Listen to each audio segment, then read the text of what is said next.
Ukraine announced the start of the operation to retake Kherson, isolating Russian forces. 3,000 Russian infantry died overnight. Ukraine announced that the operation to retake Kherson has begun after repeatedly attacking Russian supply routes here in the past days.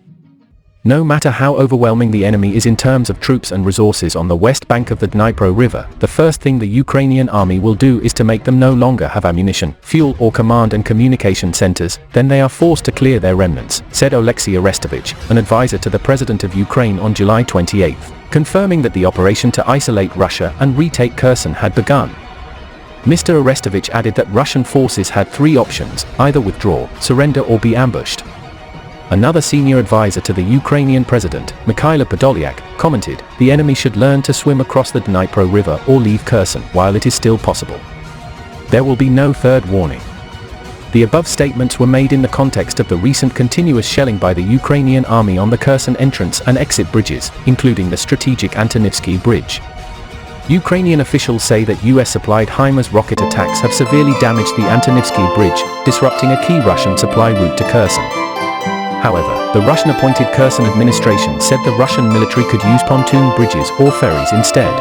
Russia has controlled Kherson since late March, shortly after launching a military operation in Ukraine. Control of Kherson has strategic significance as it allows Russia to gain more control over Ukraine's southern coast and into the port city of Odessa, Reuters reports.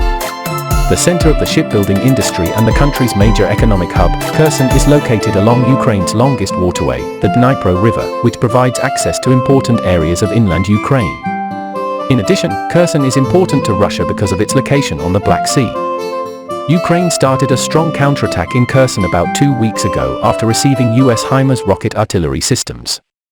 In a report on July 30, the British Ministry of Defence said that the Ukrainian counteroffensive operation in Kherson was making progress. According to reports, Ukraine used long-range artillery to destroy at least 3 bridges over the Dnipro River that Russia used to resupply the area it controlled. Among them, the 1-kilometer-long Antonivsky Bridge is currently unusable. This leaves Russian military units stationed on the west bank of the Dnipro River vulnerable. Kherson is almost isolated from other areas controlled by Russia, the British Ministry of Defence said.